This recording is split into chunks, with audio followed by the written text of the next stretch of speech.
네, 안녕하십니까? 앞서 우리 사회 보시는 이규용 장로님께서 말씀해 주셨던 것처럼 저희가 양평교회 선교 60주년 기념 2024년도 과정 있는 전도회를 하고 있습니다. 정말 과정이 있는 것 같죠? 아멘. 네, 과정을 또 충실히 하면 또 결과도 또 하나님께서 선히 인도하시라고 생각을 하고, 가장 중요한 결과는 언제 나타날까요? 예수님 재림하시는 날 우리가 보게 될 것입니다. 그날 아름다운 결과, 풍성한 결과를 얻기 위하여 또 우리의 삶의 모든 과정들이 하나님 앞에 성실하게 또 진실하게 우리의 일들을 잘 기도하며 협력해 가시기를 바랍니다. 아멘. 마태복음 28장 18절로부터 20절에 보면 예수께서 나와 말씀하여 이르시되 하늘과 땅의 모든 권세를 내게 주셨으니 그러므로 너희는 가서 모든 민족을 제자로 삼아 아버지와 아들과 성령의 이름으로 침례를 베풀고 내가 너희에게 분부한 모든 것을 가르쳐 지키게 하라. 볼지어다 내가 세상 끝날까지 너희와 항상 함께 있으리라 하시니라. 아멘. 아멘. 주님께서 주시는 귀한 권세를 또 저희가 전달받고 그 명령에 따라서 저희가 행하게 되는 여러 일들이 있는데, 먼저는 주님의 제자로서 맡겨진 복음 사명을 예수님의 뒤를 이어서 완성하는 일에 우리의 역할을 감당하게 하시는 것이죠.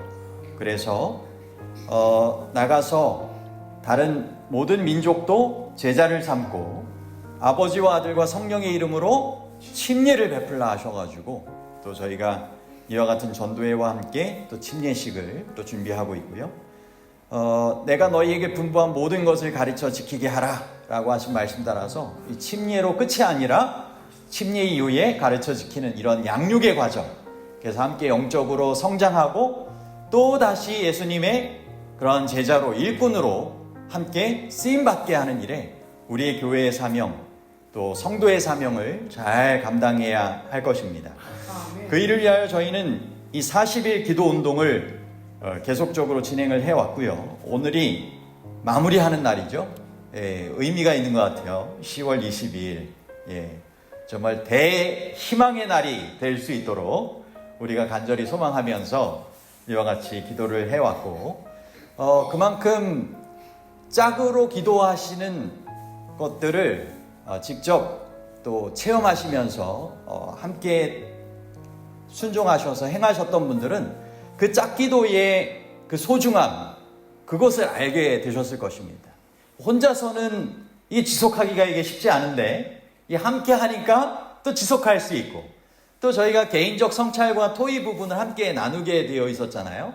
그래서 개인적으로 깨닫고 또 이렇게 정리한 것들을 함께 또 이렇게 나누고 하면서 더 깨달음이 분명해지고 또 하나님께서 주시는 은혜와 축복을 풍성히 경험하게 되는 그러한 경험들을 하셨을 것입니다. 앞으로도 이와 같이 연합하여서 기도하고 또 중보하며 기도하는 그러한 일들이 잘 있게 되길 바라고, 저희가 정말 중보하면서 간절하게 기도한 기도의 대상자들의 이름들이 주님 앞에 분명히 들려졌기 때문에 그 기도가 가장 선하게 응답받게 되리라고 생각을 합니다.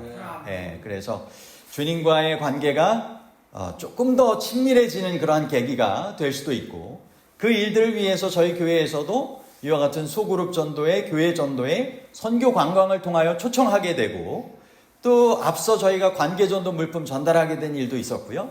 이와 같은 일들이 계속적으로 이루어지면 전에는 관계가 조금 덜 이렇게 맺어졌던 분들이 또 더 깊은 관계로 맺어지게 되고, 계속적으로 그와 같은 일들을 통하여서 주님과 더 가까워지는, 하늘과 더 가까워지는 일들이 있게 되기를 간절히 소망합니다. 아멘. 정말 마지막 때가 정말 되어가는 것 우리는 다 공감을 합니다. 코로나라는 위기가 있었고 선교적인 어려움들이 전 세계 재림교회 안에도 있었지만 재림교회의 그 연합 된 소식을 재림마을을 통하여서도 여러분들 뭐 보셨을 수도 있는데요. 요즘 이제 대총회에서 1년에 한 차례씩 연례회의라고 하는 것을 하면서 전 세계의 재림교회의 선교 현황들이라든지 이런 내용들을 다 종합해서 함께 나누게 됩니다.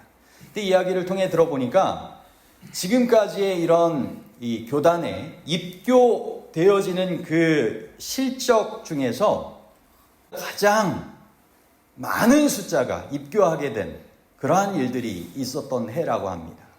그래서 하루에 전 세계적으로 한 4,000명 정도가 침례받는 일들이 있어 왔다고 해요.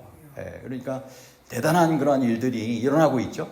어떤 면에선 정말 성령의 역사가 그만큼 우리의 시대에 마지막 사업을 마치기 위하여 헌신하는 그런 주의 종들을 통하여서 이루어지고 있다라고 볼 수 있고요.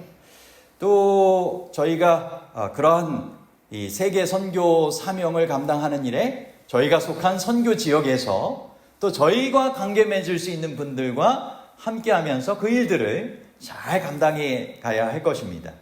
그래서 저희는 소그룹 전도회를 내일 수요일 날 본향반과 사랑반이 이제 하게 되고요.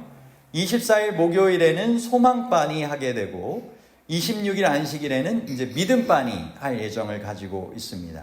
그리고 교회 전도회 및 침례식은 금요일과 안식일에 걸쳐서 교회에 저희가 예배 드리는 그러한 형식으로 함께 참여하시게 되고요.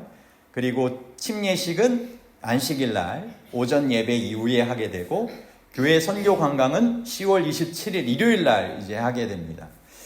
저희가 45인승 관광버스도 대절하고 이렇게 하게 되었는데 어떻게 잘 채워지고 운영이 될 것 같습니까?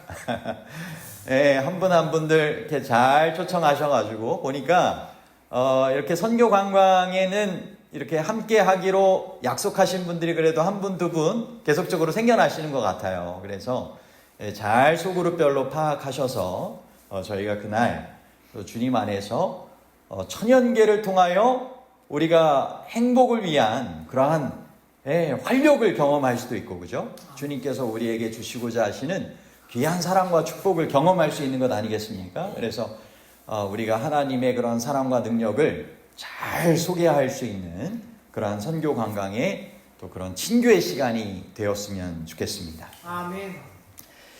오늘 저희가 함께 마지막으로 이제 나누게 되는 기도와 헌신의 40일 제1권 재림을 위한 준비 내용은 이 바로 5부 성령의 침례와 친교 두 번째 시간입니다. 오늘 저희가 이 책자를 정말 40일 기도 운동으로 마무리를 하면서 이제 딱 정리하면서 살펴볼 수 있는 시기적으로도 딱 맞는 그런 내용인 것 같습니다. 5부의 내용이 33일부터 40일까지의 내용인데요. 이 한 가지 부족한 것, 그리고 초대교회와 친교, 성령의 침례와 친교 모임, 교회라고 하는 날마다의 그런 제목을 가지고 저희가 성령의 침례와 친교 첫 번째 시간을 살펴보았고요. 오늘은 하나님의 가족, 성령의 열매와 친교, 성령의 은사들과 친교, 그리고 친교 모임들과 교회 성장이라고 하는 이 제목을 가지고 함께 살펴보도록 하시겠습니다. 어떻게 책자의 내용을 좀 살펴보시니까 좀 신앙생활에 도움이 될 만한 좋은 내용들이 잘 기록되어 있습니까? 이것들을 잘 실천하면 좋겠죠? 이것을 저희의 마음 가운데 좀 새기기 위해서는 비단 한 번만이 아니라 좀 이 내용을 잘 반복하여서 살펴보고 또 이 말씀대로 순종하고 또 실천할 수 있도록 기도하고 또 그러한 일들을 시도하는 것들이 필요할 것입니다. 그래서 저도 이 책자를 여러 번 지금 다루고 있어요. 제가 오디오북으로 낭독하느라고도 보게 되었고, 또 그리고 기도와 헌신의 40일 파트너로 이 책자를 다뤘던 경험도 제가 처음이 아니고 여러 번째 하고 있고, 그럼에도 불구하고 또 함께 하면서 이 내용이 정말 새롭게 더 분명하게 깨달아지기도 하고, 참 좋은 말씀이구나. 또 하나님의 약속의 말씀이 분명히 이렇게 주어졌으니까 이 말씀대로 이러같이 잘 순종하여 실천해 보면 좋겠다. 그리고 하나님께서 역사하실 것을 이렇게 기대해야 되겠다. 이런 생각들을 좀 품어보게 됩니다. 제가 함께 파트너로 이성구 형제랑 하면서의 감동은 여러 차례 이제 소개를 했는데, 저는 좀 기회가 되면 우리 이성구 형제가 한번 좀 이렇게 경험담식으로 한번 이렇게 발표를 좀 하고, 또 이와 같은 시간을 좀 안교 시간이라든지 이런 시간에 좀 나누면 좋겠다. 이런 생각도 좀 가져보게 됩니다. 그런데 정말 영적으로 더 성장하고, 또 그와 같이 정말 결심하고 또 헌신하고자 하는 그런 마음들이 이렇게 있게 되는 것을 통해 볼 때 참 감사한 마음을 갖게 되었습니다. 오늘 첫 번째 내용은 하나님의 가족입니다. 이제 하나님의 가족의 원래 계획은 여러분 다 잘 아실 것입니다. 서로 사랑하고 협력하는 관계를 좀 맺으면서 그와 같이 살게 하셨죠. 그죠? 하나님의 형상으로 사랑의 대상을 삼으시고 영원히 하나님의 사랑의 관계 속에서 하나님의 가족으로, 그죠? 그렇게 되면 온 인류는 다 한 가족 아니겠어요? 그죠? 그런데 죄의 영향으로 하나님과의 관계가 단절되었어요. 그죠? 죄가 너희와 하나님 사이를 갈라놓았다라고 하는 이사야서 59장 2절의 표현처럼 그와 같이 된 것입니다. 그리고 사람들 간에도 불화와 다툼이 생겨나게 되었죠. 그래서 아담과 하와도 처음에는 이는 내 뼈 중에 뼈요 살 중에 살이다. 정말 뗄 수 없는 그런 관계다라고 공동 정말 운명체처럼 그와 같이 고백해 놓고는 범죄한 이후에는 죄에 대한 원인을 서로에게 막 돌리고 이렇게 하는 모습들을 보게 돼요. 그런데 이제 구속의 계획은 깨어진 가족 관계의 회복과 연합이 이와 같은 하나님의 구속을 통한 계획이라고 하는 것이죠. 그래서 하나님의 부르심에 응답한 사람들에 대하여 사도 바울은 이와 같이 언급합니다. 그러므로 이제부터 너희가 외인도 아니요 손도 아니요 오직 성도들과 동일한 시민이요 하나님의 권속이라. 여러분, 우리가 이 외국 나가가지고 좀 진짜 외국인 취급받고 인종차별 받으면 진짜 고국이 그립고 막 그런 생각이 들 수 있어요. 그죠?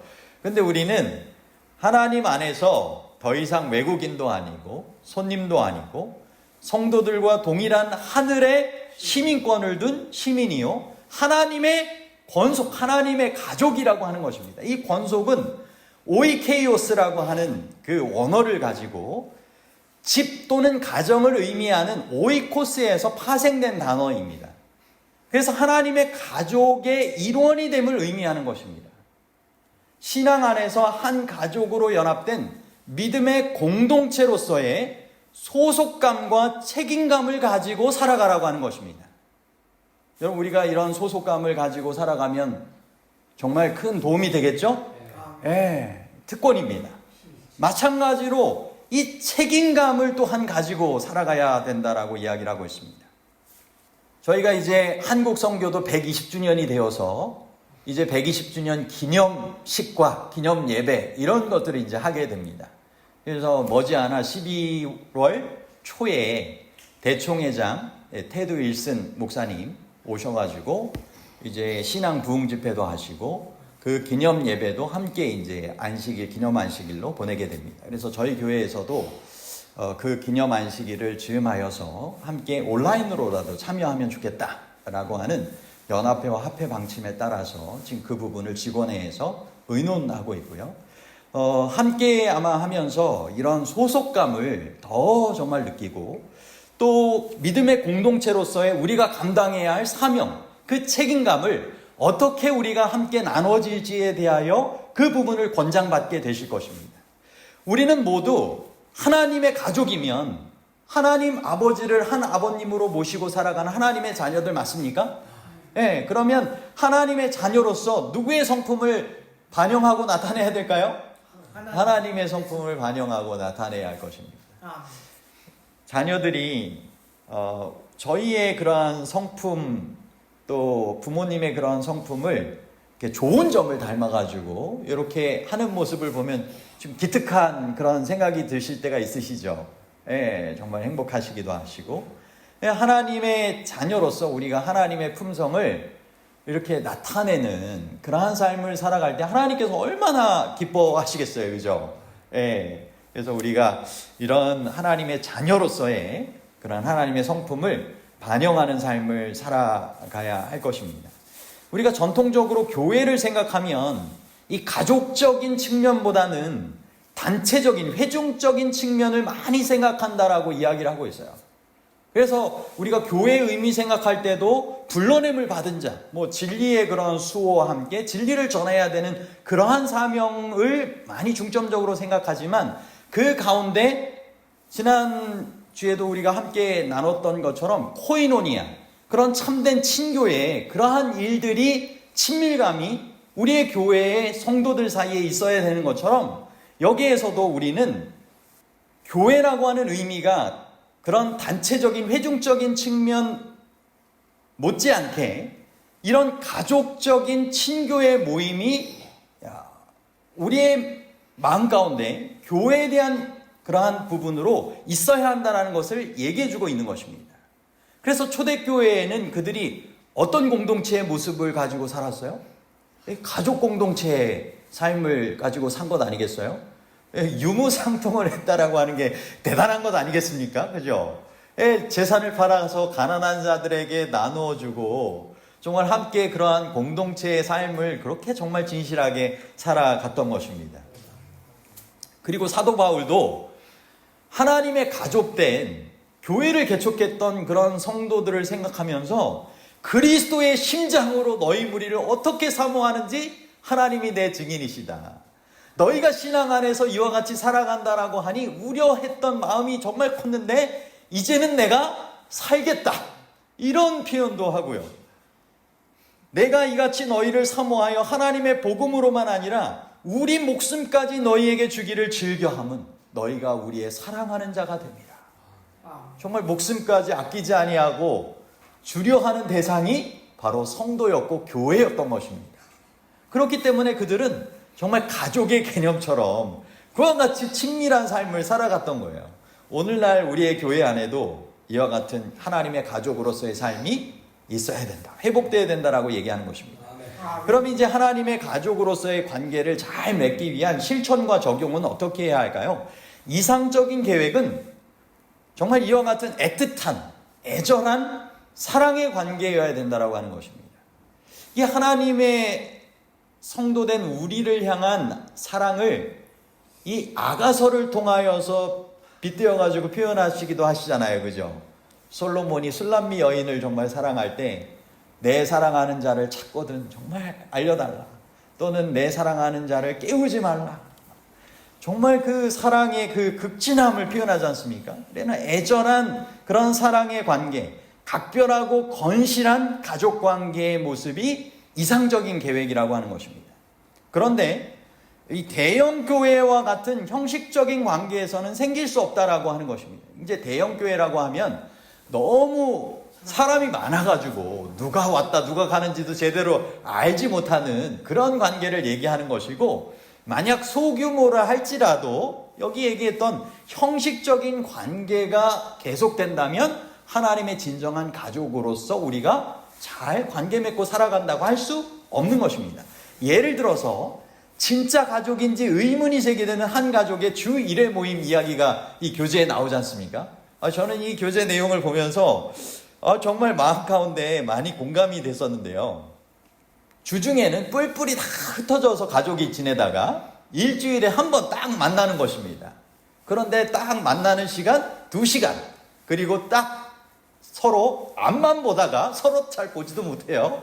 앞만 보다가 그냥 밥만 먹고, 그것도 또 다른 이렇게 밥 먹다가 이야기도 잘 할 수 없는 그런 관계가 된다고 하면 그냥 밥만 먹고 헤어지고 다음 주에 다시 보자, 이렇게 이야기하고는 계속 이렇게 반복된다면 그 가족 관계는 잘 유지되는 가족 관계 맞을까요? 아니죠. 저희 딸아이가 사실 그동안 계속 그 집에서 함께 살다가 이제 저희가 양평 오고 나니까 이제 불가불 기숙사에 가게 되었어요. 이제 기숙사에 생활을 하다 보니까 하게 되는 이제 이 행동이 이제 일주일에 한 번 집에 오게 되는 거잖아요. 그래서 일주일에 한 번 오면 이제 부모님으로서 어떤 마음이 들까요? 그냥 왔나? 이렇게 뭐 생각하고는 이제 갈 때 되겠지? 뭐 생각하고 그냥 소홀히 하다가 보내면 될까요? 이게 있는 시간이 뭔가 전에 주중에 함께 있을 때랑은 좀 다르게 뭔가 더 좀 소중한 것 같고, 또 함께 있는 동안 뭐라도 좀 더 관계를 맺기 위해서 또 해야 될 것 같고, 그래서 더 좀 대화를 한다든지 더 뭔가를 이렇게 하기 위한 그런 생각들을 하게 되는 것을 생각을 해봅니다. 진정한 가족이라고 하면 가족의 관계가 더 정말 친밀해질 수 있도록 그런 시간들이 더 소중하게 느껴지고 함께 할 때 더 필요되는 그런 일들을 하게 된다라고 하는 것입니다. 이 부모님과의 관계도 참 그런 함께 할 때의 소중함을 더 진작에 알고 더 잘 해드렸어야 되는데 뭐 이런 생각도 들기도 하고, 정말 진정한 가족은 함께 할 수 있는 그런 시간 더 소중하고 더 정말 사랑을 나누기 위하여 최선을 다해야 된다라고 생각이 됩니다.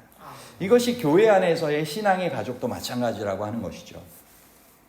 그래서 해결책으로는 상호 간에 친밀하여 서로의 두려움, 소망, 꿈, 안타까움, 투쟁에 대해서 알고 피차 말과 행동으로 용기를 북돋기 위해 기꺼이 자신을 주어야 한다라고 하는 것입니다.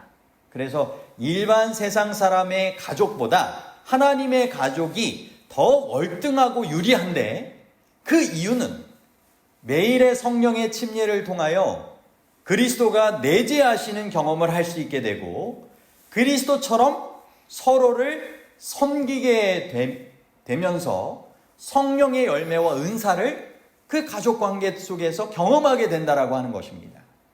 그런데 이런 가족적인 유대감은 어떤 그 모임을 통하여 잘 자연스럽게 생겨날 수 있다고요? 소그룹의 친교 모임을 통하여 잘 생겨날 수 있다라고 하는 것입니다.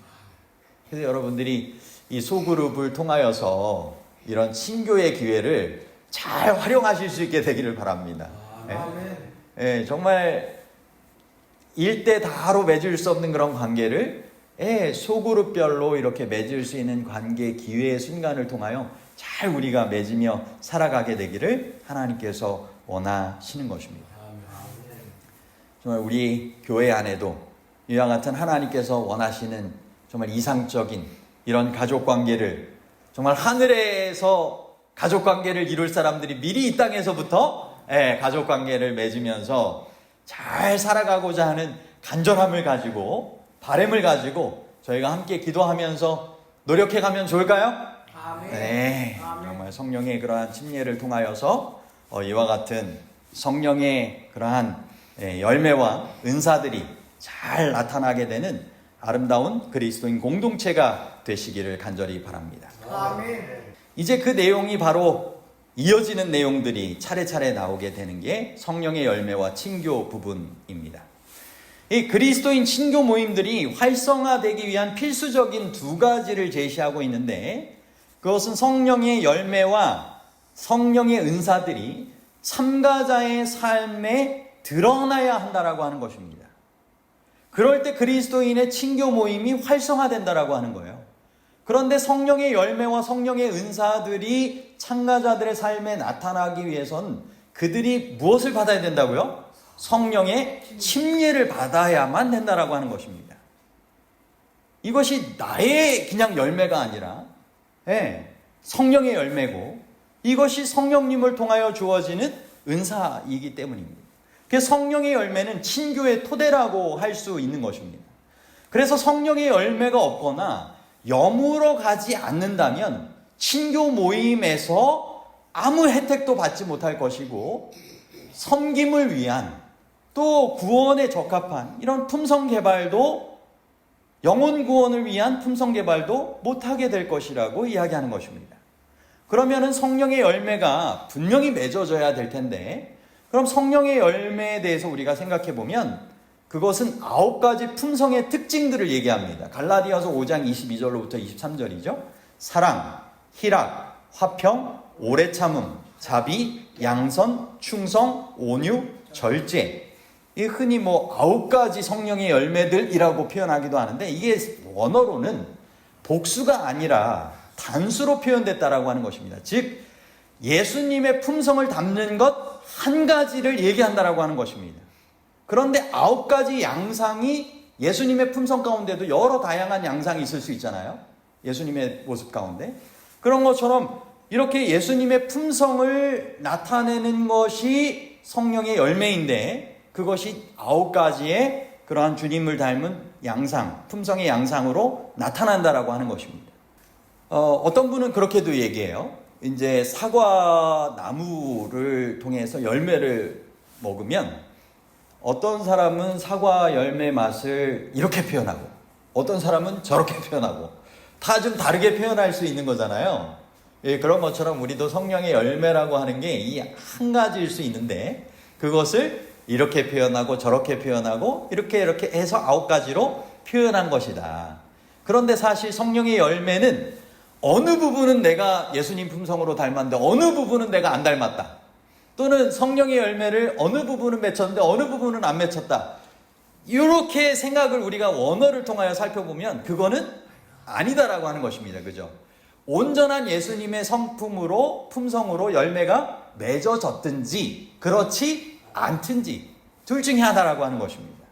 그러므로 우리가 예수님의 품성을 잘 묵상하고 바라보는 가운데 이런 성령의 품성을, 예수님의 품성을 성령의 열매로 맺게 해달라고 간절하게 기도하는 삶이 필요할 것입니다. 이것이 다 예수님의 마음, 생각을 품고 하루하루를 살아가며 삶을 선택해 갈 때 자연스럽게 예수님의 품성으로 닮아가게 되는 일들이 생기겠죠? 아멘. 생각이 선택, 행동을 낳고 행동이 습관을 낳고 습관이 품성, 품성이 운명을 낳는 것 아니겠습니까? 아멘. 그러므로 우리가 더 예수님을 바라보고 예수님을 생각하는 삶을 매일의 삶에 살아가시면서 주님의 뜻 가운데 선택하고 행동하고 말하는 삶을 우리가 살아가야 할 것입니다. 아멘. 이 성령의 열매는 잘 보시면 다 인격적이고 관계 지향적인 열매다라고 하는 것입니다. 그래서 어떤 분은 그렇게 얘기하더라고요. 혼자서는 할 수 없는 것 2가지가 있는데, 첫 번째는 결혼, 두 번째는 참다운 그리스도인이 되는 것. 여러분, 이것들은 어떤 면에선 대상이 있어야 되는 것입니다. 함께 하면서 참된 그리스도인으로서의 예수님을 닮은 품성이 개발되는 것입니다. 그래서 우리가 정말 진짜 성령의 충만함을 받은 사람인지 아닌지를 판별할 수 있는 것은 아무리 능력이 있고 어떠한 은사를 받고 행한다 할지라도 그 사람이 예수님을 닮은 품성을 간직하고 있는가, 예수님의 인격을 닮아가고 있는가, 이것을 우리가 함께 살펴보아야 한다라고 하는 것입니다. 그래서 우리가 이런 예수님의 품성을 담는 그러한 성령의 열매를 맺는 그러한 사람으로 이와 같은 친교를 잘 맺으며 살아가시게 되길 바랍니다. 아멘. 성령의 열매는 예수님의 품성의 특징들이라고 말씀드렸고요. 아가페 사랑이 바로 받는 자의 입장과 유익을 염두에 두고 베푸는 하나님의 사랑이죠. 그럼에도 불구하고 마태복음 5장 44절, 그래서 원수도 이와 같이 사랑하라, 핍박하는 자를 위하여서도 기도하라. 고린도전서 13장에 나오는 여러 사랑에 대한 묘사들은 예수님의 품성으로 우리가 생각해보면 딱 맞는 그러한 사랑의 특징들입니다. 그런데 이게 중요한 건 하나님의 사랑이, 예수님의 사랑이 누구를 통하여 전달되기를 주님께서 계획하시고 이루시는 거예요? 사람을 통하여 전달되도록 하신다라고 하는 것입니다. 사랑의 열매로 우리가 친교 모임에서 이와 같은 축복의 경험을 할 수 있다라고 하는 것입니다. 이해심과 민감성을 가지고 서로를 대하여 거친 말투나 행동을 진정시킬 수 있고요. 겪게 되는 투쟁에 정죄하지 않고 공감과 연민을 느끼게 해주고 용기를 북돋우며 구원에 도움이 되는 말로 치유를 경험케 해줄 수 있다라고 하는 것입니다. 이것이 친교의 모임 가운데 성령의 사랑의 열매를 맺을 때 경험되는 축복이라고 하는 것입니다. 여러분 이런 축복 경험하면 좋겠죠? 예수님의 품성을 나타내는 다른 양상의 열매들도 하나님의 뜻에 걸맞는 친교 모임이 이루어지게 적절한 분위기를 조성하고 그리스도의 장성한 분량이 충만한 데에 이르게 해준다라고 하는 것입니다. 그래서 저희가 이와 같은 성령의 열매와 친교의 삶을 또 소망하시면서 잘 이뤄가시게 되길 바라고, 다음으로는 성령의 은사들과 친교입니다. 그리스도인 친교 모임을 성공적으로 인도하기 위한 또 하나의 필수 요건은 성령의 은사들이 모임 중에 원활히 활용되어야 된다라고 하는 것입니다. 성령의 은사는 성령의 충만을 입은 신자들을 통하여 나타나기에 참여자들이 성령의 침례를 받는 것이 필수적이라고 이야기를 하고 있고요.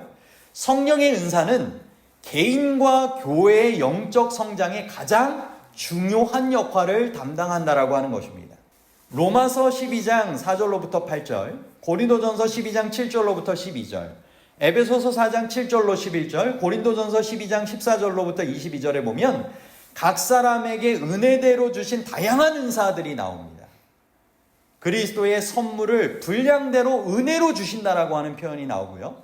그리스도 안에서 한 몸이 되어 서로 지체가 되게 하셨다라고 표현하고 있어요. 그래서 각 지체가 제 역할을 할 때 몸이 건강하게 기능하는 것입니다. 근데 여러분, 지체 중에 때로는 우리도 육신적인 그 건강을 통하여 교훈을 얻는 것은 육신의 연약한 지체가 살다 보면 어딘가 생기잖아요. 근데 문제는 어디를 통해서 꼭 와요? 연약한 지체를 통하여 온다라고 하는 것입니다. 그게 진짜 회복을 위해서 더 노력하지 않는 이상, 관리되고 정말 그것이 잘 회복을 위하여 노력하지 않는 이상 그것 때문에 생겨나는 더 큰 어려움을 겪을 수가 있다라고 하는 것입니다. 예를 들어서 우리도 우리의 가족 가운데 또 하나님의 가족 가운데 연약한 지체가 있다라고 생각을 해보면 그 지체를 위해서 어떻게 잘 관심을 갖고 돌봐야 될까요? 그럴 때 함께 성장해 갈 수 있는 것입니다. 더 큰 문제가 생겨나지 않는 것입니다. 그죠?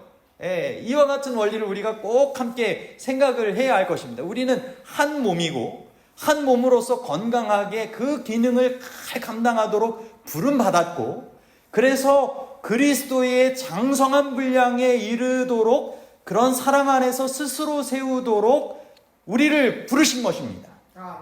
그러므로 각 지체를 소중히 여기고 잘 돌아볼 필요가 있는 것입니다. 그리고 그 일을 위하여 성령의 은사를 활용하라고 하는 것입니다. 성령의 은사들이 교회에서 제 기능을 수행할 때 그리스도의 몸의 지체 교인들도 풍성한 축복을 누리게 되고 교회가 개인적으로도 단체적으로도 성장하게 된다라고 하는 것입니다. 그래서 공동체에 유기적인 연합과 영향이 있다라고 하는 것을 꼭 기억하라고 하는 것입니다. 몸 가운데서 분쟁이 없고 오직 여러 지체가 서로 같이 돌보게 하셨느니라. 고린도전서 12장 25절 말씀이죠. 근데 26절에 보면 만일 한 지체가 고통을 받으면 모든 지체가 함께 고통을 받고, 진짜 그런 것 같습니까? 한 지체가 고통을 받으면 온몸이 다 고통스러워요. 그죠? 한 지체가 영광을 얻으면 모든 지체가 함께 즐거워하느니라. 이게 공동체의 원리라고 하는 것입니다.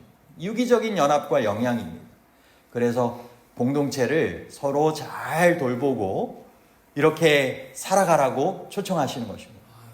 너희가 짐을 서로 지라 그리하여 그리스도의 법을 성취하라. 그래서 함께 정말 짐을 나눠짐으로 너무 무리가 되지 않도록, 너무 좀 무리가 되는 것 같으면 어떻게 도울 수 있는가 생각하면서 기도하면서 도와주는 그런 관계들이 되는 것들이 우리의 소그룹 또 교회 안에 필요하다라고 하는 것입니다. 진정한 그리스도인 친교를 경험하기 위하여 깊은 공감을 경험하기 전에 먼저 친해져야 된다라고 하는 것입니다. 다 단계가 있겠죠. 그죠? 친해질 때 더 나아가 이제 속마음도 터놓고 공감하게 되고, 그죠? 관심으로 돌보는 관계가 성립되기 위해 마음을 열고 필요와 투쟁과 소망과 꿈 등을 털어놓아야 된다라고 하는 것입니다. 그런데 늘 하던 식의 교회 운영으로는 이런 친교의 가능성이 희박하다라고 하는 것을 우리에게 이야기를 해주고 있어요. 이어서 덧붙여서 설명하는 부분이 그냥 내용 구성할 수 있는 분량상 잘렸는데, 우리가 앞서 그 한 가족 얘기했었죠. 그냥 형식적인. 그래서 단지 안식일에 만나서 반갑게 인사를 나눴기 때문에 이제는 관계가 이 정도에서 됐다, 이렇게 생각하고 그냥 헤어지는 동안에는 성경이 말하는 하나님께서 계획하시는 이와 같은 이상적인 가족의 아름다운 친교가 이루어질 수 없다라고 하는 것입니다. 가능한 한 우리 안에서 성령의 은사가 잘 활용되어서 서로 도와주는 그런 상생의 관계가 되게 되기를 바랍니다. 정말 사람이 다 다양하지 않습니까? 은사가 똑같지 않아요. 그래서 다양한 사람들이 다 함께 받은 은사를 가지고 활용하여 서로 도우며 성장하라고 하시는 것입니다. 이 친교의 모임들과 교회 성장 마지막 부분인데요. 그리스도인 친교 모임은 하나님께서 원하시는 전인적인 회복, 영적 회복, 정서적 회복, 신체적 회복을 이루는데 중요한 역할을 담당할 것이라고 이야기를 하고 있고요. 이런 회복의 부분뿐만 아니라 성장까지도 그런 이 친교 모임의 목표가 되어야 한다라고 이야기를 하고 있습니다. 친교 모임들이 성장하지 않는다면 그것은 그 모임이 하나님의 뜻대로 운영되지 않는다는 증거가 될 수도 있다라고 이야기를 하고 있습니다. 여러분, 생명이 있는 것은 자연적으로 어떻게 하게 되어 있습니까? 성장하게 되어 있잖아요. 그래서 성령의 침례를 받은 사람들이 성령의 열매를 맺고 성령의 은사를 나누면 자연적으로 영적으로 어떻게 될까요? 성장하게 된다라고 하는 거겠죠. 그래서 우리 안에 하나님의 뜻 가운데 이런 성령의 역사가 있는 친교 모임은 당연히 성장하게 된다라고 하는 것이고요. 이런 성령의 침례는 개인적인 영적 성장과 아울러 복음 전파를 목적으로 했다라고 하는 것입니다. 이것이 성령이 너희에게 임하시면 너희가 권능을 받고 예수님의 내 증인이 되겠다라고 하신 그 목적이 결국 우리에게 성령의 그러한 침례, 성령의 충만을 통하여 이루어질 목적으로 주어졌다라고 하는 것이죠. 그래서 우리는 내 개인의 또 서로의 영적 성장과 함께 또 다른 영혼들을 구원하는 예수님의 구원 사역의 그 역할을 증인으로서 감당해야 한다라고 하는 것입니다. 그러므로 불신자들과 비교인들이 참여하지 않는 친교 모임은 이런 성장의 의미에서 생각하면 진정한 성장을 위한 환경도 아니고 그런 바른 의미가 아니다라고 하는 것입니다. 그래서 의미 있는 성장이 되기 위해선 우리의 현재 모습 너머의 목표를 어떻게 삼으면 좋을까요? 성도들도 이와 같이 영적으로 성장할 뿐만 아니라 복음 전파의 목적도 우리의 친교 모임 가운데 함께 목표로 삼으면 좋겠죠? 그래서 우리가 관계 맺는 분들이 이 친교 모임에 와서 함께 구원받게 되는 그러한 일들에 잘 참여하게 초청해야 할 것입니다. 그래서 영혼을 그리스도께 인도하는 사업에 참여하는 것은 개인의 영적 성장에 꼭 필요하고 중요하다라고 하는 것을 우리에게 강조하시고 계십니다. 생육하고 번성하라. 이 하나님의 명령에 개인적으로 함께 동참해야 한다라고 하는 것입니다. 그리고 영혼구원 사업을 천사들에게 맡기지 않으신 이유가 있다라고 하셨죠. 그것은 정노의 계단 80쪽에도 그런 내용이 나오는데요. 영혼을 구원하려고 이렇게 하다 보면 더 하나님께 간절히 구하게 되고 믿음이 더 강해지고 반대와 시련을 만나는 순간 또 다시 성경과 기도로 달려가게 되고 그래서 그리스도의 은혜와 그분을 아는 중에 점점 더 자라나고 더 풍부한 경험을 갖게 된다라고 하는 것입니다. 그래서 결국 영혼을 그리스도께 인도하다가 우리가 누구에게 더 가깝게 가는 거예요? 예수 그리스도께 가까이 가서 더 믿음이 강해지고 주님의 은혜 안에서 자라가며 더 풍부한 경험을 갖게 된다라고 하는 것입니다. 아멘. 친교 그룹의 이 지원을 통하여 구성원들이 효과적인 영혼 구원 활동을 전개할 수 있고 다른 구성원들은 전도 대상자들을 위해 기도해 줄 수 있고요. 영혼 구원의 경험을 가진 영적 부모와 같은 구성원들의 조언이 경험이 부족한 구성원들에게 큰 도움이 되도록 하나님께 쓰임 받을 것을 얘기를 해주고 있어요. 그래서 서로가 다 처지가 다르지만 이와 같은 역할을 함께 도우면서 성장해 갈 수 있다라고 하는 것입니다. 친교 모임은 구도자들에게 복음을 경험하는 좋은 환경을 제공한다라고 하는 것입니다. 그래서 자기를 환영해주고 풍성한 배려하는 마음을 가진 신자들을 만날 것이기 때문인데, 친교 모임에서 무엇의 감동을 느껴요?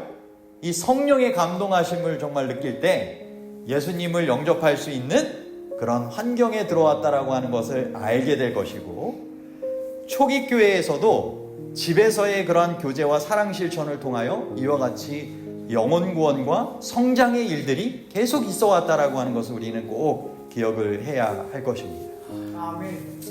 그래서 날마다 마음을 같이하여 성전에 모이기를 힘쓰고 집에서 떡을 떼며 기쁨과 순전한 마음으로 음식을 먹고 하나님을 찬미하며 또 온 백성에게 칭송을 받으니 주께서 구원받는 사람을 날마다 더하게 하시니라. 사도행전 2장 46절 47절 말씀입니다. 하나님은 친교 모임에 참여하는 신자들과 불신자들에게 공히 역사하실 것이라고 하셨고, 이때 하나님께서 사용하시는 수단은 성령의 열매들과 성령의 은사들이라고 하는 것입니다. 그래서 소그룹 친교 모임을 통해 바꾸어진 전도의 진행 방식을 소개를 하면서 우리도 이와 같이 하라고 소개를 하고 있어요. 전통적으로는 어떻게 했어요?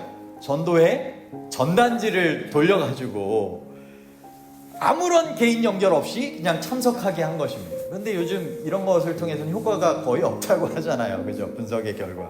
그래서 변화되기를 어떻게 하라는 것입니까?